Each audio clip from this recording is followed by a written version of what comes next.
Olá, tudo bem? Sou Jefferson Bogo, professor de informática aqui do GRAM. Vem comigo! Nós estamos aqui então para o concurso da Polícia Penal do Rio Grande do Sul, revisão final de informática comigo, Jefferson Bogo, esse cara da foto e esse cara que está aqui falando com você.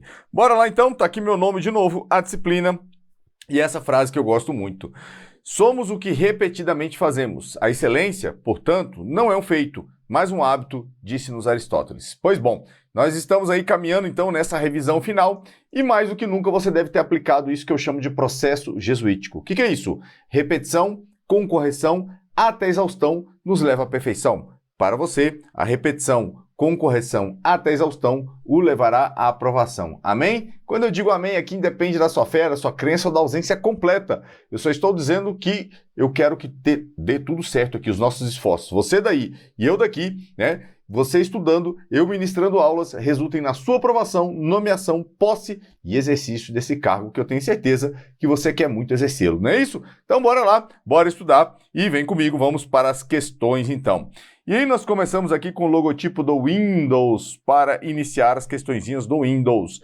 No Microsoft Windows 10, em sua configuração padrão e versão em português, qual recurso nativo permite restaurar o sistema operacional do dispositivo ao seu estado original? Então vamos lá, eu já estou com o Windows instalado e quero voltá-lo ao seu estado original. E ainda ele considera aqui ó, na configuração padrão, configuração original, tá? Do Windows. Então nós já temos aí na letra A nossa opção, que é restaurar o PC. Na letra B tem o Guide Installation Tool, que seria mais ou menos o guia de instalação aí, né? Não vem ao caso, não temos essa ferramenta nativa lá dentro. Claro que durante a instalação do Windows nós teremos um guia, né, passo a passo ali, mas não existe essa ferramenta propriamente. Instalar e ativar não. A ativação do Windows se dá mediante a colocação de uma chave, que é uma sequência de letras e números, ok? Que valida o Windows como software original. Também não está no caso aqui. E o PC Repair Builder, que é um construtor de reparo aqui, também não existe. E a restauração de cópia não existe. O que existe lá no Windows é a opção de gravar uma imagem do Windows, tá? E essa imagem serve para quê, Jefferson? Quando nada mais, né, está funcionando ali, tem uma situação que o Windows está impraticável. Claro que você não vai gravar a imagem nesse momento, você vai gravar no momento que está tudo ok. E geralmente a gente faz uma imagem após instalar todos os programas que nós usamos no dia a dia. Então, sei lá, eu instalei o Windows. Lembrando que o Windows não vem com pacote Office, nem com o Microsoft 365, tá? Então, seja o Office 2021, outra versão, não importa, ele não vem junto com o Windows, ok? Quando eu gravo uma imagem, eu pego todo o estado dele, literalmente uma imagem, uma cópia literal de como ele está naquele momento, com tudo que eu já instalei. E aí eu guardo essa imagem, para que em um dado momento, veja que restaurar, eu vou voltar às configurações. Apagando, eu vou ver o que eu posso apagar, já eu vou mostrar para você. Tá? E a imagem vai voltar, eu vou reinstalar o Windows com tudo que ele tinha antes. Então chegou uma situação ali que está impraticável e eu não quero restaurar, como foi sugerido aqui na questão, porque eu vou poder perder algumas coisas, então eu restauro a imagem com todos os programas lisos que a gente fala, né, rodando perfeitamente. Beleza? Então fica aí a dica. Tá aqui, ó. Eu vou acessar então a janela configurações e lá eu tenho sistema, recuperação e a opção aqui, ó, restaurar o PC, onde eu posso manter os arquivos, então opção número 1, vamos chamar assim, tá? Restaurar. Remove os aplicativos e configurações, mas mantém os arquivos pessoais. Então, documentos do Word, Excel, PowerPoint, né, e etc., serão mantidos lá no computador. E o número 2 aqui, que a gente vai nomear, remover tudo. Todos os aplicativos, configurações e arquivos pessoais. Então, vai fazer basicamente uma reinstalação limpa do Windows aí. Questão número 2. Considerando o Windows 10, são opções encontradas no painel de controle. Desinstalar um programa, exibir impressoras de dispositivos, alterar formatos de data, hora ou número. Veja que ele não citou especificamente o nome das ferramentas, e sim, basicamente, funcionalidades que eu encontro lá. Vale lembrar que no Windows 10 nós temos lá tanto o painel de controle, ok? Todas as ferramentas listadas aqui estão lá, mas nós poderíamos fazer, nesse caso aqui, o que foi exibido, também pela janela configurações. De vez em quando ele gosta de cobrar, nossa banca aqui, a Fundatec, gosta de cobrar os atalhos. Então eu vou colocar aqui, não existe um atalho para o painel de controle, mas existe um atalho para a janela configurações, que é o Windows I. Então você vai acrescentar aí, ok? Jefferson, tem todas as funcionalidades de um no outro e vice-versa? Não, tá? Não tem. Então Windows I, Só para deixar claro aqui, para abrir a janela, configurações, tá? E aí há uma promessa da Microsoft já há muito tempo, né? Mas a mesma Microsoft que disse que não ia lançar o Windows 10, né? Que ia parar lá no 8.1, aliás, que não ia lançar o Windows 11, né? Ia parar no 10, desculpe, já está prometendo aí lançar o 12. Então vamos parar, talvez não venha com a nomenclatura ou com a numeração 12, talvez eles mudem de novo, né? Enfim, vamos ver o que vai sair, porque foi o Windows 95, 98, aí parou, né, de nomear ali pelo ano de lançamento dele e passaram a usar uma outra nomenclatura. Aí veio o Windows XP, Vista, Millennium e aí foi indo, não sabemos o que virá. Essa promessa de uma nova versão promete uma integração maior ainda com a IA. E falando nisso, no Windows 10 e no Windows 11, nós já temos a figura do Copilot, que é a IA, a inteligência artificial, da Microsoft acoplada ao Windows, com várias funcionalidades distintas ali. Tranquilo? Então vai guardando, porque dentro de uma questão, você vai perceber que eu não vou trabalhar só o gabarito da questão. Até porque talvez você já tenha feito a questão lá no Gran Questões e tal, e falar, é repetida, não vou nem olhar. Mas e as dicas? E o que vem a mais? E os detalhes? É isso que eu quero que você pegue aqui, porque nós estamos na caminhada aí, né, na revisão final, nós estamos na caminhada para chegar na prova aqui, beleza? Bom, então tá tudo correto, como eu já havia mencionado, você vai perceber que o gabarito nem sempre é a ênfase aqui, né? A gente vai parar e falar do gabarito exaustivamente. Em uma rotina administrativa, um servidor precisa organizar arquivos de documentos usando o sistema operacional Windows 10. Qual ferramenta pode ser utilizada para comprimir arquivos e pastas, reduzindo seu tamanho e facilitando o armazenamento e transferência? Então, o que o desfragmentador de discos faz? Ele existe lá, tá? Desfragmentar e otimizar unidades, ele existe no Windows, com esse nome que eu citei agora, e ele serve basicamente para organizar os arquivos, ok? Organizar os arquivos no disco. Só que aí tem um detalhe, esse disco aqui, ó, ele vai ser o HD, tá? A gente não vai desfragmentar um SSD, não é nem recomendado que se faça isso, beleza? Então, essa organização faz o quê? Ela vai otimizar o tempo de leitura e de gravação desses arquivos, vai melhorar, né? Fazendo com que eles sejam lidos mais rápidos e gravados mais rapidamente também, beleza? E aí a fragmentação é o quê? É quando um arquivo, ele é gravado, só para você entender o que é uma fragmentação, um arquivo ele não é gravado inteiro num bloco, ó, eu gravo um documento do Word, ele vai lá e grava aquele documento inteiro. Não, ele é gravado, ele é dividido em vários pedaços. E esses pedaços, quando ficam espalhados lá no disco, causam o que nós chamamos de fragmentação. Então eles vão ficar, né, em espaços aleatórios. Desfragmentar é tentar juntar esses pedaços o mais próximo possível, que aí otimiza na hora de ler e gravar. Por que não se aplica ao SSD? Embora nós não tenhamos a parte de hardware, é bom que a gente tenha uma leve noção. O HD convencional que eu estou citando aqui, ele lê e grava magneticamente. Ele tem cabeças de leitura e gravação. Então, há um disco que gira e essa cabeça fica lendo e gravando, se movimentando assim. Então, o disco gira e a cabeça fica girando assim, beleza? Se movimentando nesse sentido. Já no SSD, tudo isso é feito eletronicamente. Não há peças mecânicas. Então, não há por que desfragmentar um SSD, ok? O compactador de discos é a nossa ferramenta, mas vale ressaltar aqui o seguinte, ó, um detalhe. Eu tenho isso aqui feito pelo explorador de arquivos do Windows, tá? Então, o explorador de arquivos, o antigo Windows Explorer, né, que pode até vir na prova com esse nome, não tem problema, ele faz isso de modo nativo. Então, você vai gravar. Se ele perguntar aqui ele citou de um programa, existem vários, o WinZip, o WinRAR, né, 7-Zip, existem centenas de programas que compactam e descompactam com a extensão Zip e outras extensões. Mas de modo nativo, sem precisar usar nenhum outro programa, eu posso estar utilizando o próprio explorador de arquivos. Mas isso, vale ressaltar, para extensões, somente para extensões, então vou marcar ali, ó, Zip, tá? Faltou o I aqui, então vou transformar isso aqui no I. Já para extensões RAR, eu vou estar precisando de um programa, como por exemplo, WinRAR. Também é uma extensão de arquivos compactados, tá? Só para citar, se aparecer na sua prova, você sabe. Limpeza de disco é uma ferramenta e ela existe lá, que é a letra C aqui, e ela faz o quê?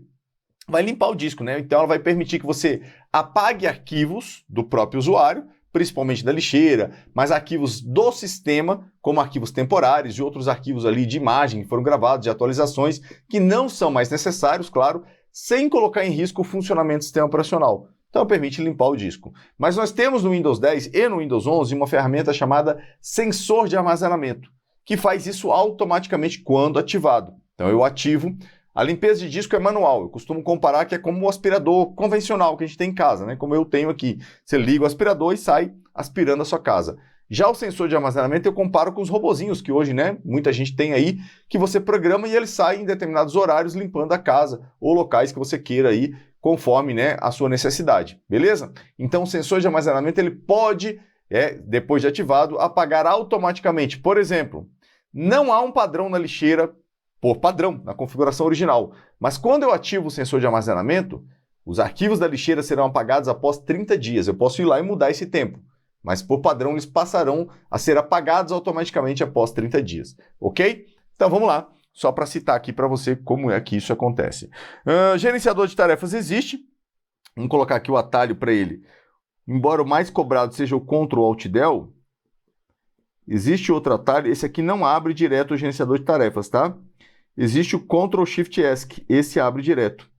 Mas os dois caem e, por incrível que pareça, é mais cobrado o Ctrl Alt Del. Então lá, por meio do gerenciador de tarefas, eu posso estar fazendo o quê?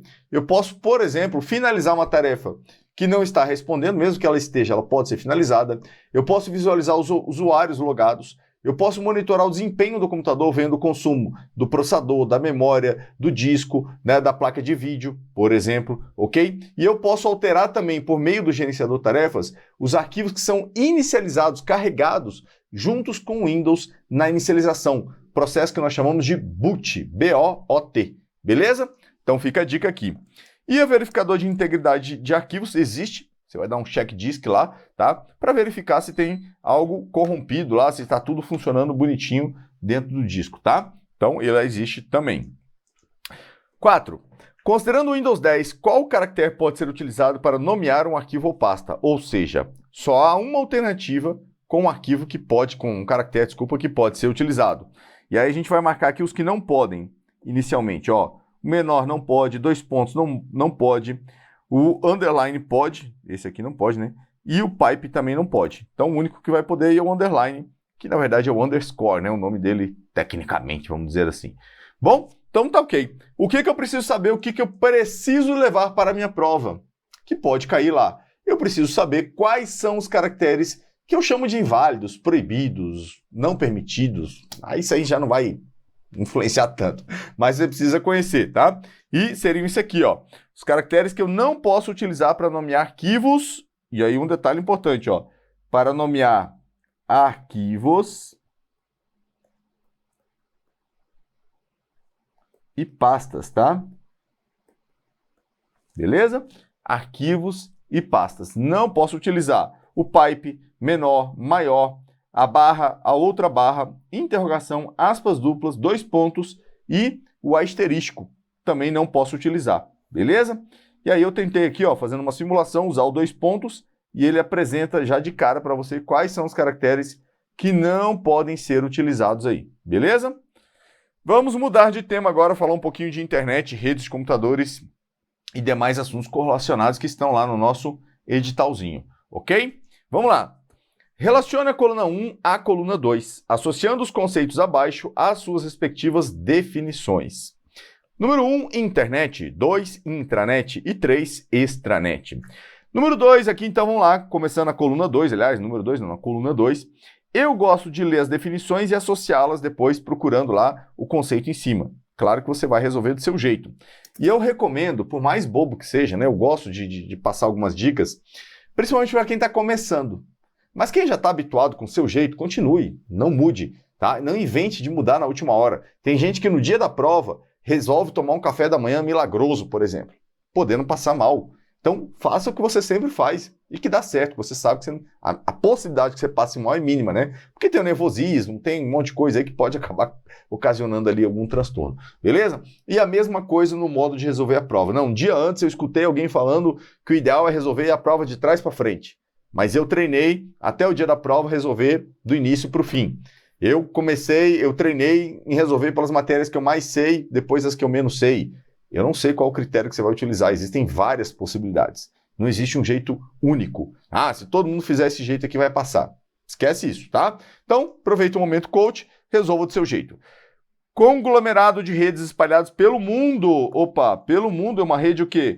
Pública. O que torna possível a interligação entre os computadores. Então, nós temos lá a internet, tá? Considere aqui, então, uma rede pública, beleza?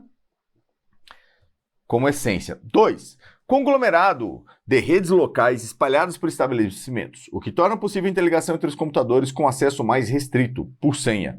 Ok. Bom, e aí nós temos aqui, ó, número 2, intranet, tá? Sendo a intranet uma rede privada, beleza?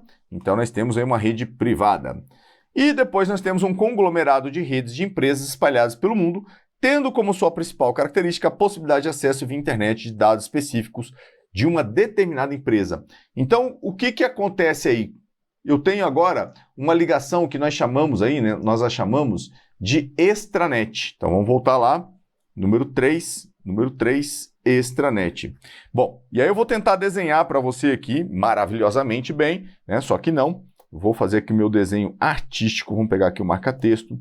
Vamos colocar aqui esta bolinha aqui, simbolizando então, depois eu coloco aqui as nomenclaturas, tá? Vou mudar as cores, e aí eu vou fazer aqui. Lógico que não está correto, totalmente correto, gente, falar que isso aqui, ó, tá? Isso aqui eu vou simbolizar a internet. Perdoe pela letra aí, mas não é muito bonita. Aqui a minha intranet. E essa ligação que surge aqui, então, ó, nós vamos chamá-la de extranet. Então, aqui eu tenho uma extranet.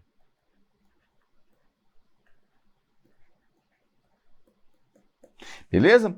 E aí nós temos que lembrar o seguinte, todas essas redes aqui, ó, as duas principais seriam essas utilizam o TCP/IP. Então, só não deve esquecer isso, tá? Essas duas redes aí utilizam o TCP/IP como protocolo de comunicação. Bom, vamos lá. Extranet é a interligação de uma intranet à internet e vice-versa. Por isso que ele fala ali, né? Porque mantém-se o que? A necessidade de senha. Então não é uma rede aberta. Você tem que lembrar isso aí e levar isso para a prova, tá?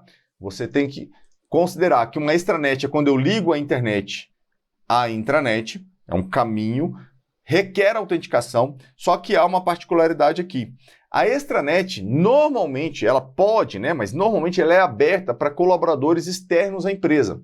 Então nós temos como regra a intranet só para funcionários, estritamente para funcionários. Já a extranet, ela pode abrir a colaboradores e fornecedores. Então, de vez em quando vem isso na prova, é bom você saber. Tá? Não há nada muito técnico não, mas é bom saber para não errar, claro, né? Então vamos embora.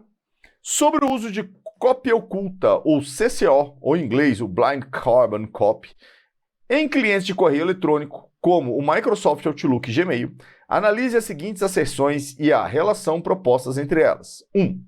O campo CCO, ou BCC, permite enviar uma cópia de uma mensagem a determinados destinatários, sem que os demais vejam esses endereços. Ok, então, o que ele afirmou aqui já pode julgar, está correto. Por quê? 2. O uso do campo CCC ou BCC oculta os demais destinatários, os endereços inseridos nesse campo, preservando a privacidade dos contatos ao enviar a mensagem para múltiplas pessoas. Também está certo.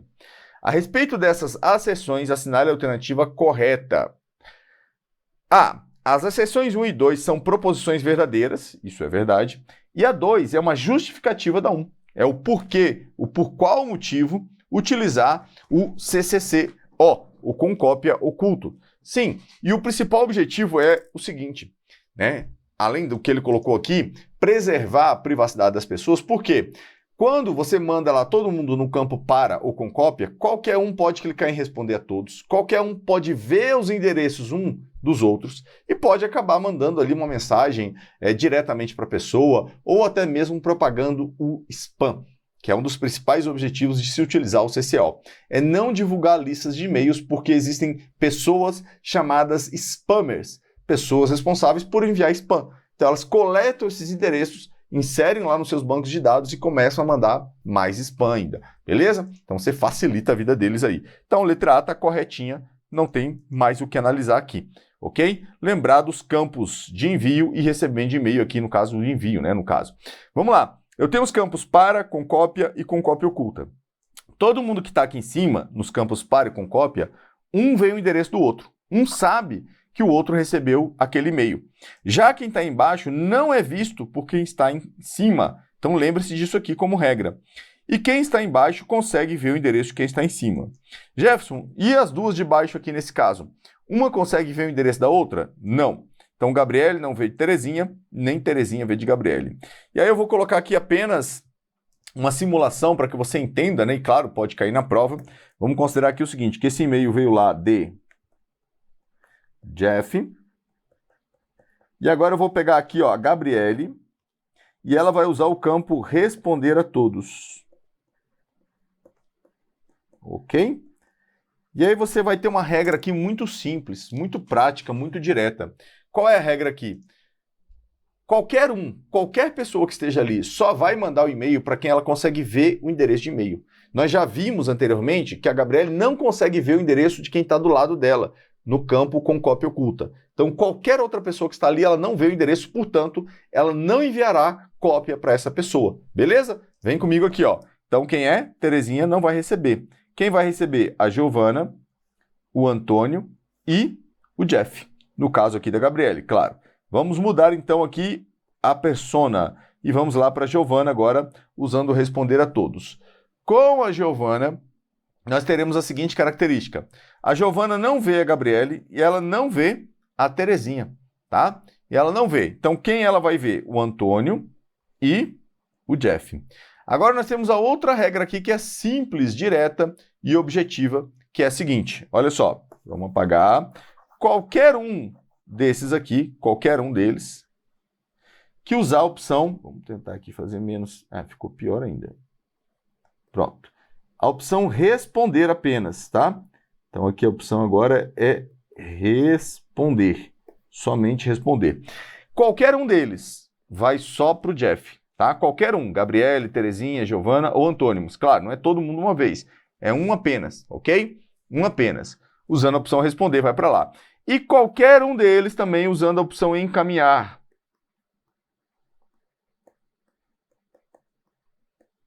Vai para quem? Vai para ninguém. Vai para zero, tá? Eu vou ter que colocar um novo endereço aqui, então. Vou colocar aqui, ó, novo endereço. Claro, né? Se você for muito literal, ou muito específico, você vai falar, mas eu posso colocar ali o endereço de uma pessoa que está na conversa. Claro, vamos supor que você está num grupo de WhatsApp, só para simbolizar aí, fazer uma analogia, e você quer encaminhar uma mensagem que alguém mandou para uma pessoa que está no grupo, só que em particular. Então você pode mandar novamente para aquela pessoa que ela viu, lógico, a mensagem no grupo, mas aí você vai, sei lá, fofocar ali em particular. Mas como regra, o que tem que lembrar, não vai estar preenchido nenhum endereço. Nessas opções que eu citei aqui, já vai estar preenchido os endereços que eu mostrei para você. Entendeu a lógica? Então grava, porque pode cair na sua provinha, tá? Vamos embora então, foi. Considerando o navegador Google Chrome, versão atualizada para computador, em sua configuração padrão e em português, executado em um sistema operacional Microsoft Windows, analise as assertivas abaixo. 1. Dar um duplo clique sobre a guia que está sendo exibida e selecionar a opção Imprimir. Beleza? 2. Clicar no botão localizado no canto superior direito do navegador e selecionar a opção Imprimir. 3. Utilizar o atalho Ctrl P para imprimir. Então ele quer saber aqui o quê? Vamos ver. Quais podem ser utilizados para acessar a tela de impressão da página atual do navegador? Então nós estamos no navegador Google Chrome. Beleza. Então, olha só, dar um duplo clique, vamos voltar aqui, ó. Dar um duplo clique, não vai acontecer nada, tá? Um duplo clique aqui na guia imprimir, sobre a guia que está sendo exibida e selecionar imprimir, literalmente não tem ação. O que nós podemos fazer é clicar com o botão direito. Mesmo assim, não haverá nesse caso a opção imprimir lá, ok? Então, essa opção aqui está incorreta. E aqui o botãozinho, que eu acho que faltou aqui, mas é aqueles 3 pontinhos que eu tenho lá no cantinho. Então, isso aqui, beleza, lá dentro tem a opção imprimir. E o Ctrl P também é o atalho para imprimir, então também está correto, ok? Então, 2 e 3. Lá no campo imprimir, eu tenho um quadradinho, um retângulo, na verdade, né? Para selecionar as páginas. Vamos supor lá que a página, o site que eu estou acessando tem várias páginas, mas eu quero imprimir lá a página 1 e 8 e de 8 até 10, tá? Então aqui você vai saber agora que isso aqui, ó, essa vírgula significa e aqui significa até. Beleza? Então, até. Isso significa que ele vai imprimir aqui as páginas 8, 9 e 10. E aqui ele vai pular, da 1 ele vai pular para a página 8, por exemplo. Tá bom? Então, fica a dica para você não errar aqui de jeito nenhum. Vamos embora? Pedro utiliza o navegador Google Chrome, deixa eu só mudar a caneta antes que eu esqueça, e costuma empregar atalhos de teclado para agilizar suas atividades. Nesse navegador, o comando Ctrl W é utilizado para, e eu já vou acrescentar para você que poderia ser também o menos cobrado, tá? Esse segundo aqui, o primeiro é mais cobrado, que é o Ctrl W. Digamos que ele é o titular aí da parada aí. É utilizado para, então nós vamos fazer o que com ele? O Ctrl W vai fechar a guia. A guia ativa, né? Se eu quiser ser bem específica e bem detalhista. Enquanto, para adicionar uma guia aberta aos favoritos, é utilizado o comando, então vou ter que saber que isso aqui é o Ctrl mais D. Assinale a alternativa que preenche correta e respectivamente. E aí, o que eu minimizo se eu preencher direto assim? Tá? Eu minimizo o risco de me embolar na hora de ler as alternativas. Cara, mas peraí, misturar... Nossa cabeça vai estar um pouco confusa, um pouco acelerada, provavelmente, claro que cada um tem um nível aí, né, de nervosismo na hora da prova. Eu prefiro preencher antes do que ir lá e buscar as opções, que aí eu falo, Ctrl W, é para isso? É para aquilo? Não é? E eu acabo me confundindo. Claro, isso num cenário que eu lembre. Às vezes eu vou ter que olhar as opções para ajudar a memória ali a ativar, né? Falar, vai memória, lembra disso aqui, por favor. Isso é também se eu estudei, né? Então, fechar a guia. Aqui a primeira opção bateu e o Ctrl D bateu também, então já temos na letra A. Então aqui ele tem abrir uma nova janela, seria o Ctrl N, tá? E o Ctrl F aqui é para pesquisar. Então tá fora de cogitação. Selecionar todo o conteúdo da página, então nós temos aqui o Ctrl mais A, Ctrl T, nova aba. Procurar um termo na página já vimos, que é o Ctrl F, está lá em cima, ó, Ctrl F, e o Ctrl J vai exibir os downloads. Abrir janela anônima, qual navegador que é? O Chrome, então aqui é o Ctrl Shift mais N. E o P, imprimir, belezinha? Então vamos embora. No navegador Firefox, qual opção permite que o usuário navegue na internet sem que seu histórico de navegação seja salvo e com proteção adicional contra rastreadores, aqueles que tentam, né, buscar lá o que você está fazendo, o que você está acessando na página. Então nós teremos aqui a opção navegação segura não, proteção de privacidade não, modo turbo não e o modo privado, né? Embora o nome técnico não seja modo privado, entende-se que o modo de navegar privado remete-se o quê? A navegação privativa. Então não há que se brigar com a banca aqui nesse momento da hora da prova, claro que não, tá? Com risco de perder um ponto preciosíssimo aqui. Vou marcar a opção aqui que está tranquila e vamos lá. Nos principais navegadores eu tenho os seguintes nomes. Navegação in private no Edge, navegação privativa, como eu acabei de falar, no Mozilla Firefox e a navegação anônima no Google Chrome, beleza? Atalhos Ctrl Shift N, já coloquei, mas vale também para o Edge, até porque ele se baseia no Google Chrome hoje em dia. E o Ctrl Shift P para o Mozilla Firefox. Não serão salvos esses dados ao fechar o navegador. O histórico de navegação, os cookies, que são arquivos de texto ali, que contêm dados do que eu fiz na página, ok? Arquivos temporários também não serão salvos, não ficarão na máquina. A lista de downloads, ou seja, o que eu baixei, cuidado que ele não apaga os arquivos. E não salva dados de formulários e senhas, ok? Isso no modo anônimo, na navegação privada, como ele colocou lá, usando um sinônimo aí geral.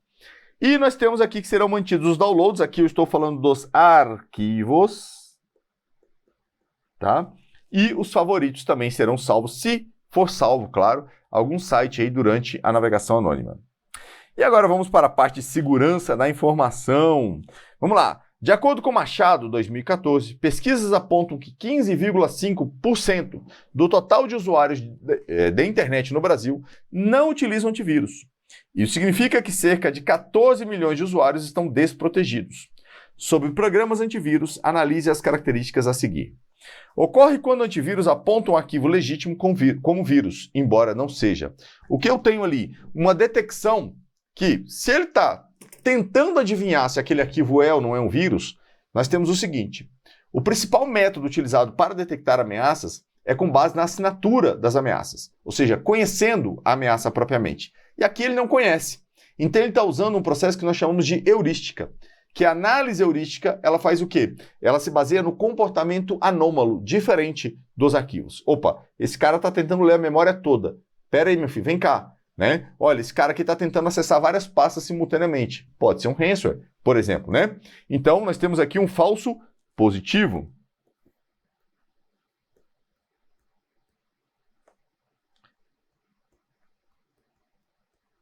Banco de dados do antivírus, onde ficam armazenadas as informações sobre ameaças cibernéticas detectados em diversos ambientes virtuais. Então, o que eu acabei de falar para você aqui, né, nós temos aqui a assinatura, a base de ameaças, ok? Propriamente dita aqui.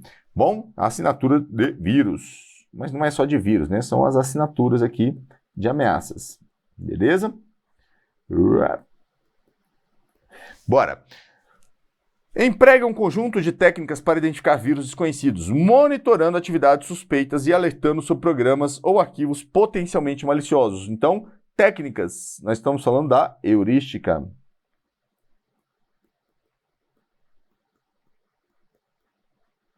Beleza? É a detecção baseada no comportamento, como eu falei, das ameaças. Então, falso positivo, baselines não, backdoor é uma ameaça, ok? Que permite o retorno de um invasor a uma máquina previamente invadida, então não é o caso aqui. Alarme falso, não usamos esse termo técnico aqui, embora ele exista, mas não nesse contexto ali que foi apresentado.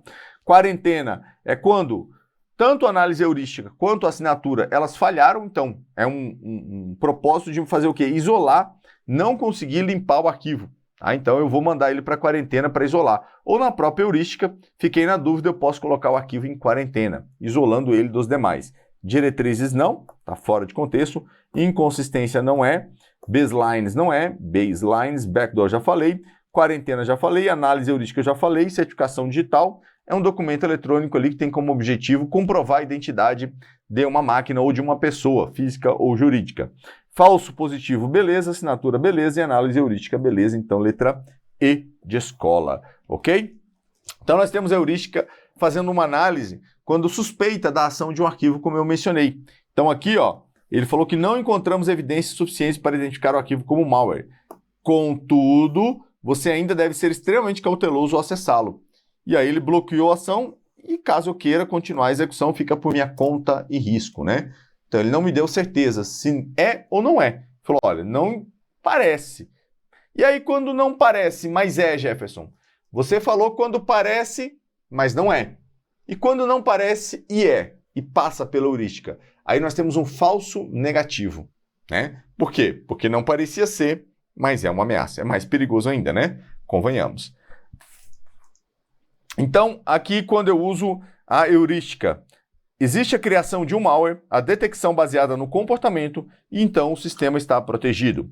Nós temos a assinatura, que é o método tradicional, a criação de um malware, estuda-se o comportamento daquele malware, beleza? Cria-se uma atualização para ele, uma assinatura para ele, e aí o antivírus recebe a atualização, então o sistema está protegido.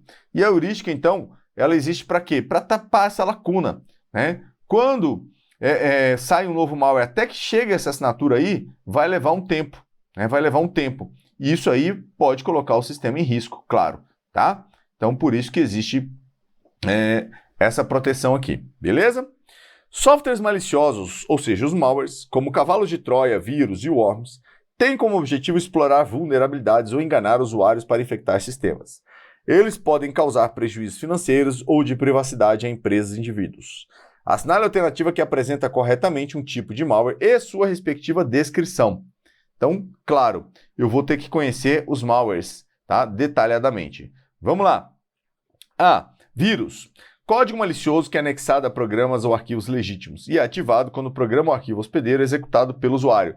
Então, vírus, ele precisa da execução do usuário, ele precisa de um arquivo hospedeiro, então a descrição aqui está correta. Vamos marcar logo a letra A. B. Keylogger. Programa que se anexa a arquivos legítimos e propaga-se automaticamente ao ser executado, geralmente replicando-os por e-mail. Bom, então nós temos ainda a característica de um vírus, ok? Que se propaga automaticamente já mistura com a característica de um worm. E o que o keylogger faz, Jefferson? Ele é um tipo de spyware, de programa espião, tá? Que captura as teclas digitadas no teclado ali, ok?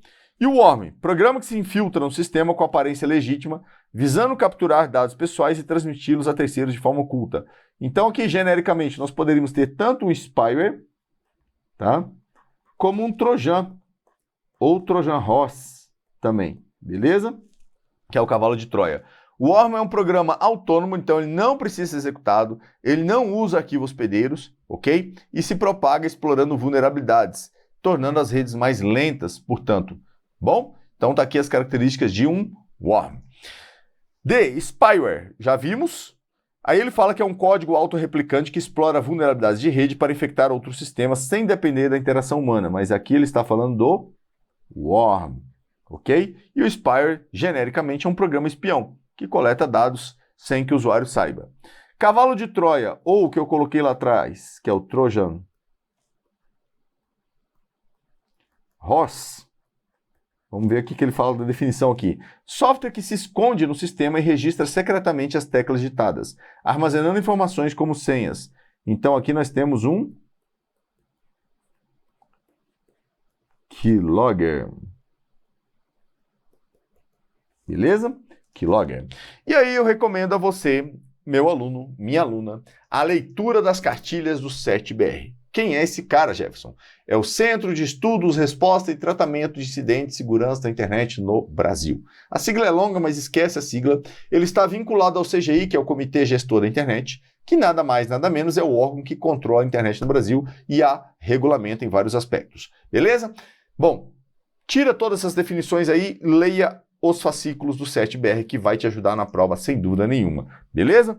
Tem aí o QR Code se você quiser, tem um link aí embaixo, procura no Google se você quiser também, mas leia. Quais eu vou ler para minha provinha, Jefferson? Recomendo Códigos Maliciosos, Phishings e Outros Golpes, tá? Esses dois aqui são os mais importantes, dois fascículos mais importantes para a sua provinha aí. E agora vamos para o Microsoft 365, pacote da Microsoft por assinatura, beleza? Que vai ter, entre outros programas aí, o Word, Excel, PowerPoint, o Outlook, ok? Um usuário do Microsoft Excel 2016, utilizando a configuração padrão e versão em português do aplicativo, deseja somar os valores das células A4, A5, A6, B2, C3 e C7. Qual fórmula não pode ser utilizada para que todos os valores dessas células sejam somados? Então, veja que ele gritou aqui, ó, não pode, tá? Não se aplica, não pode. Vamos ver a letra A. De A4 até A6. Aqui, ó, 2 pontos significa até. Então, A4 até A6, ele está falando A4, vou colocar aqui ponto e vírgula só para simbolizar, tá? Ponto e vírgula A5 e A6, é o que ele está escrevendo aqui. E B2 até B3, aí beleza, porque só tem B2 e B3 mesmo. E C7, então ponto e vírgula significa E. Então tá certinho. Aqui de novo ele fez de A4 até A6, ok? Porque vai incluir A5, e B2, e B3 e C7. Então também tá certinho. Letra C de casa. Então eu espero que você entenda aí que ele está brincando, né? Basicamente brincando com o quê? Com as referências. Então vamos lá, letra C de casa. Nós temos A4 até A6, B2, e B3 e C7. Bom, só que aí aqui não é até, ó, é E, tá? E aí faltou quem aqui? Faltou ele colocar o A5. Então não pode ser usada a letra C de casa. Aqui ele colocou A4 e A5 até A6, beleza? Porque A4 e A5, né? Até A6 vai incluir o A5 e o A6, que ele tá lá. O B2 e o B3 e o C7, belezinha. E aqui embaixo, A4 e A5 e A6, aí ele colocou individualmente, pode ser. E B2 até B3, esse é 7, perfeito. Então, só tomar o cuidado, todas parecem aí iguais, né? Quando você bate o olho, só o cuidado com os operadores de referência, que é algo que eu bato muito a tecla, né, nas aulas, quando eu vou falar disso. Olha, na hora da prova, 2 pontos parece ponto e vírgula. Tem que tomar cuidado. Parece brincadeira, mas não é. Com base no Excel, considere que a célula A1 contém o valor 6. Ao digitar na célula B1 a fórmula se A1, então vamos considerar que se 6 for maior ou igual a 5, então, isso aqui é a condição verdade, tá? Se não, essa aqui é a condição falsa. Então, veja, isso aqui só pode ser verdadeiro ou falso. Se 6 é maior ou igual a 5, 6 é maior ou igual a 5? Isso é verdade. Opa, se é verdade, eu caso com a verdade. O que está escrito lá? Aprovado. Então, vamos marcar lá, ó. O cara foi aprovado. Vamos trocar o valor aqui só como hipótese. 4 é maior ou igual a 5? Não, isso aqui é falso. Então, na opção falsa, teria quem? Reprovado. Beleza? Bom, e se fosse 5, Jefferson? Fiquei curioso aqui, ó. Porque 5 não é maior que 5, mas ele é igual. E aí ele fala o teste maior ou igual a 5. Então, isso aqui seria verdadeiro. E sendo verdade, também seria aprovado. Mas como ele falou que é 6, tá tranquilo para o nosso teste lá, né? Porque ele já bate de cara com ele sendo maior. Beleza? Já bate de cara. Então, assim que funciona um teste lógico C. Primeiro, nós temos o teste lógico, que a própria função é um teste lógico, né? Depois eu tenho a condição verdade, depois eu tenho a condição falsa. Beleza? Um servidor está elaborando um relatório no Microsoft Word 365, com seções de orientação diferentes. A maior parte do documento está em modo retrato, mas uma seção específica, contendo uma tabela larga, precisa ser exibida em modo paisagem, retornando ao modo retrato nas páginas seguintes. Qual o procedimento correto para atender a esse requisito em páginas distintas? Então vamos lá, vamos simbolizar, eu vou falar aqui já dando a resposta, né? Vou colocar aqui uma telinha branca. Então basicamente ele quer aqui, ó, retrato, páginas com tamanho, né, diferentes aqui, paisagem e voltar aqui a retrato. Bom, então o que eu vou ter que inserir aqui, ó? Eu vou ter que colocar nessa página aqui, nesse momento aqui, uma quebra de seção. Tá? Para a próxima página. E aqui, idem também, tá? Outra quebra de seção. Então, eu tenho aqui, ó, basicamente, a seção 1. Aqui eu teria a seção 2. E aqui eu teria a seção 3, ok? E aí, tudo que vier daqui em diante, se eu não, óbvio, não inserir outra quebra de seção, vai ser a mesma seção, beleza? Seção 3. Então aqui, se eu mudasse, por exemplo, na seção 1, eu mudasse a orientação de uma das duas páginas para a paisagem, deitando elas, as duas iriam juntas. Tudo que eu fizer com uma página vai acontecer com a outra, porque elas estão na mesma seção, a não ser que eu insira uma quebra de seção também de uma página para outra, tá? É o que eu posso fazer aqui neste caso. Vamos lá. Selecionar a página desejada, acessar layout e alterar a orientação para a paisagem, pois o Word aplica a orientação exclusivamente à página selecionada sem afetar as demais. Mentira, eu acabei de explicar que ele não faz isso. Ele vai manter aí, né? Tudo que eu fizer numa seção vai fazer igual nas mesmas páginas ali dentro. Beleza? Letra B. Inserir quebras de página antes e depois da tabela. Então, quebra de página simplesmente, que eu posso fazer, por exemplo, com o atalho Ctrl Enter, não vai atender isso. Porque quando eu quebro a página, eu continuo a mesma seção. Se é a seção 1, continua a seção 1. Se é a seção 2, continua a seção 2 e assim por diante, tá? Então não vai funcionar em nada. Vamos ver a letra C? Inserir uma quebra de seção contínua? Não. Quebra de seção contínua é quando eu quero fazer algo assim, ó.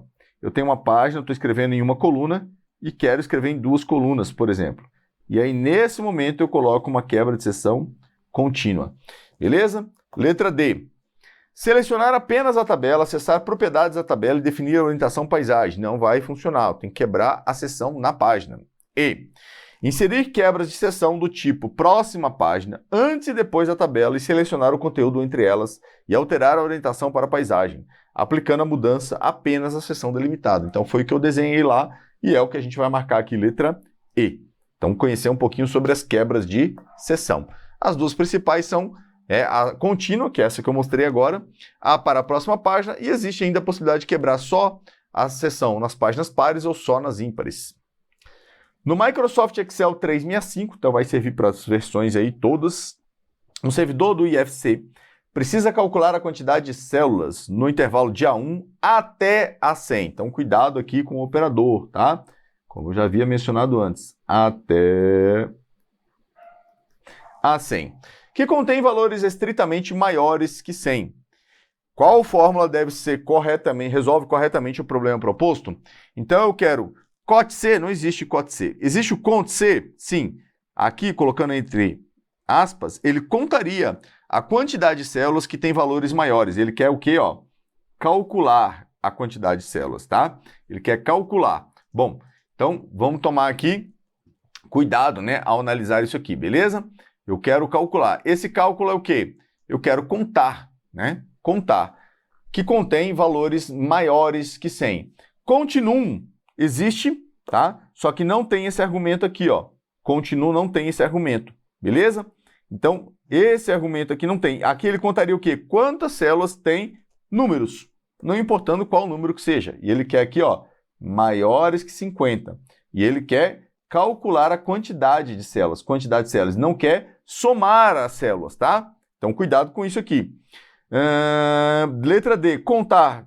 Não existe essa função contar. Soma existe, mas ele vai somar. Só que ele não aceita argumento. Então, aqui seria o quê? Um soma C de A1 até A100, ponto e vírgula, maior que 50. Poderia fazer? Poderia fazer. Então, o que faltou no nosso gabarito aqui? Faltaram as aspas, tá? Mas vamos considerar como melhor opção é ela. Então, vamos marcar a letra B, sem dúvida nenhuma. Belezinha? Bonitinho? Fofinho? Bom, então vem comigo. Se você pensa que pode ou que não pode, você está certo, disse-nos Henry Ford. Caso você queira me seguir na minha rede social, deixe o convite, fique à vontade, tá? E eu espero que essa revisão tenha ajudado de alguma maneira, beleza? E conte comigo. Use o fórum de dúvidas, caso você tenha dúvidas, beleza? E não deixe de revisar, não deixe de pegar as dicas e anotá-las e revisá-las e fazer mais e mais e mais questões, rumo à sua aprovação, nomeação, posse e exercício do seu cargo. Conte comigo, estamos juntos, um abraço, tio Bogo, até a próxima. Valeu!